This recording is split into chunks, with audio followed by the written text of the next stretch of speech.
All right, so quick change of events. A lot of things happening really fast here. I'll explain more in the upcoming live stream, but basically, long story short, I was sitting in the car in a parking lot, and this guy working for an attorney's office walks by. We get in this long conversation. I mentioned that I have an accident injury attorney involved already, but he was very insistent that he can get way better results way quicker. He was asking me about the previous case with the side impact, how much I got for that, and he's like, that's it.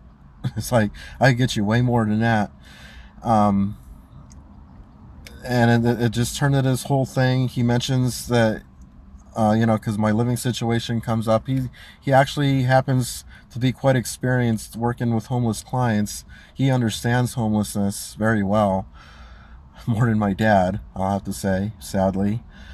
And he mentioned this one example that he was pretty proud of. This lady that was homeless living in her 2017 Nissan Kicks, which is a pretty similar, kind of hatchbacky looking car to the Ford Focus. And it's kind of similar thing. It was hit from the rear impact, but it wasn't quite as bad. But he still got her, just from the body damage settlement alone, about 17 grand. And as soon as he said that, I was like, wow, I bet she wasn't homeless after that. She wasn't homeless anymore. And he's like, yeah, exactly. That's what happened. She turned her life around, got off the streets, and now she's doing great.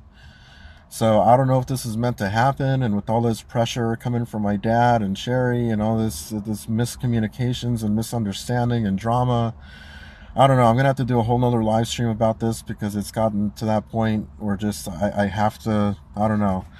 It's just turned into this giant clusterfuck of problems. So I'm going to be doing another live stream soon. But for now, you'll see the footage. I got sent to this whole nother, I'm starting a whole new process now with a whole nother attorney's office, basically. So you'll hear it straight from the guy himself, what his assessment is of the damage. And we'll go from there and see if I can finally turn my life around, get out of homelessness. Maybe this might be the miracle that I've been waiting for all this time. Brian. Right. Oh. Ali, nice to meet you. So Edward sent me for the Ford Focus. Yeah, right there. Yeah, it's behind, next to the Fiesta right there. Is it repairable or Um, what happened with it? Rear-ended? yeah. So basically, I was the middle car. Someone wasn't paying attention. There was a Dodge Caravan. I don't think they even tried to stop, and they just pretty much hit me at the speed they were going. Oh shoot! Damn, that's crazy. I thought it was the white one for a second. I was like, oh. Yeah, no. It's this smashed up nightmare. Oh my goodness, that's so horrible, man. I'm sorry to hear that. Yeah, so I hit the car in front of me too. Actually, the force was so. The double plane, huh? Yeah, those are the worst, dude. Trying to see.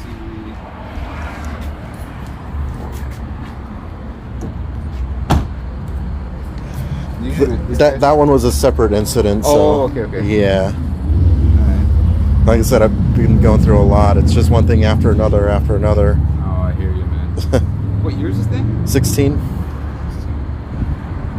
Rough idea of what it's worth?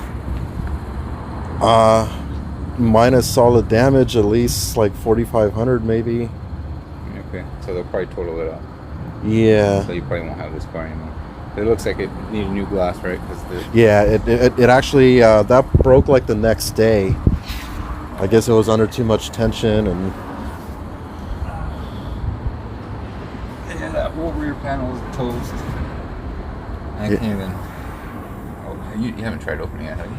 It does, because I had a taillight go out and it was the only way. But what happened is once I try to close it, it closes, but it like not fully in the way that it wants it to be. Yeah. And so it would show up on the sensor, the display. It would say, trunk ajar. And I had to like disconnect wires and like Mickey Mouse it so it would like, yeah. So now it senses that it's closed, but it's, I mean, it is closed, but it's a clusterfuck nightmare. Something like this happens, like especially something that looks this big, everything kind of gets smashed in. I mean, this gap looks a little too close. Even closes a little funny. Yeah. So, I mean, it's not that I've seen worse where the the line is completely gone. These two are Oh. like sandwiched. Oh wow. So usually like you had like a rear, like lower rear end, kind of went past this guy, which was supposed to protect you, and then Yeah. kind of went right over it. You know what I mean? And Yeah. so it could have more than likely, see the damage here to the quarter. So this is the quarter right here. There's a rear panel quarter. Oh yeah, it's cracked right there. Yeah, so usually what happens when that happens is it will kind of like bulge everything out and this way, you know what I mean, like towards the front. Hmm.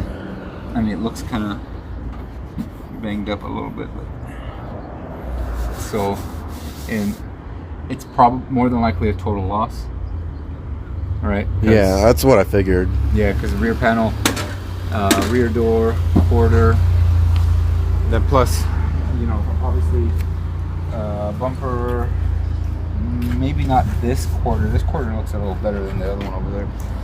But then given the damage that you have prior, like these two doors, and then separate claim on the front bumper, it would throw this thing over.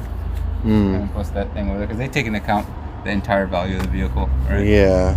And plus the transmission on these cars were never good to begin with, The even when they're CVTs. new. Yeah. Well, it's not a CVT, it's a DCT, dual clutch. Oh, okay. That's not so bad. Well, and these ones, they kind of are.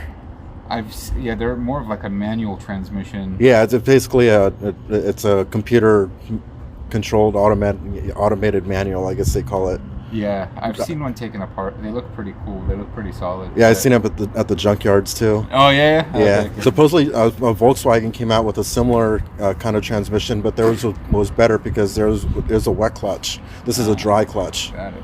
There's more wear and more friction, more temperature. Yeah. My buddy has two of these, and he rebuilds them like crazy. Oh really? Yeah, They're that bad, huh? Yeah. So I mean, he's rebuilt both of them already, and he's rebuilt one of his twice. Twice, Because there's wow. a learning curve, you know what I mean, like with shit like this. Yeah. But this guy's like crazy, like a machinist. He's like a welder. I mean, everything. You know, Oh, like wow. He does everything. He's a big electronics troubleshooter. So when there's something that I can't figure out, like electrically, I'll go to him. I'm like, yo, can you help me? Yeah, that's what I grew up building and fixing computers, Oh, you and do? I do Okay. some stuff on the car too. But yeah, it seems like an engine mount went out. I actually replaced the engine mount before already, and it seems like from the impact, it's out again. Okay. So from that, and then and the other thing, one time I went to a gas station that just had really cheap gas, and I decided to fill it all the way, Oh, okay. and I just put it on the automatic thing, and as I was watching it, I was like, because I wasn't on complete empty when I went in. I'm like, wait a minute, that's kind of a lot of gas for it to to not be completely on empty. And as soon as I put that thought together in my head, I looked under the car and it was spilling gas Oh, shoot. underneath, like just like right below where you would put the gas in. It's like something broke or something disconnected from the impact. I'm not sure. Oh, wow. So now I have evap problems. I was just about to say, yeah. I had oxygen an oxygen sensor issue before, and I replaced that already, and then I had the impact, and so now I'm getting more codes that I didn't have before, and leaking gas when I try to fill it all the way up. So I So the don't goal know. was to get rid of this thing. Yeah, basically, yeah, and try to get as much as I can out of it. Maybe buy a Toyota Corolla or something. All right. Okay. I think that's doable here, because it's pretty banged up, pretty nasty. Okay, let me take some pictures. Okay, sure. I guess we'll build an estimate for you, and then I'll go ahead and forward that to your law office, and then pretty much what's gonna happen is after that, they're pretty much gonna reach out to you. They're gonna want to see the car in person, the adjuster. Okay. Field adjuster that comes out and checks out the damage. It typically goes through National General. You remember those commercials with the General? Oh yeah. Anyway, not to bore you with all the info. Okay, let me take some pictures. I'll get your info. All right, for sure. You'll be good to go. Okay. So I'm just gonna take a picture of all the corners. I'm gonna take a picture of the damage, the odometer, and then the sticker on the front door. Okay? Okay. Yeah. So let me grab my shop phone really quick. And let me get you to put your info in, and then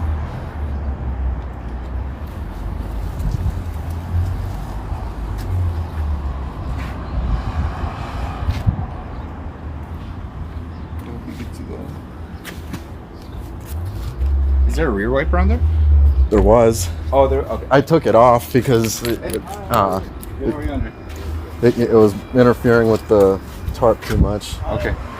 So it's not broken or anything, right? It doesn't really matter. Well, at this point. yeah, I mean, it's that whole thing's destroyed. Okay. Come inside real quick. Okay. Get your card and then I'll have you input your info down and then what's it called? Yeah. And the rest is, just waiting on your insurance to get back to you on what to do next.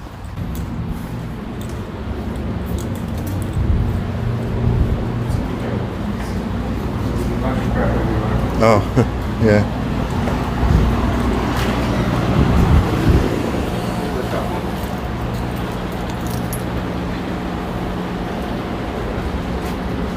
You said Brian, right? Yeah.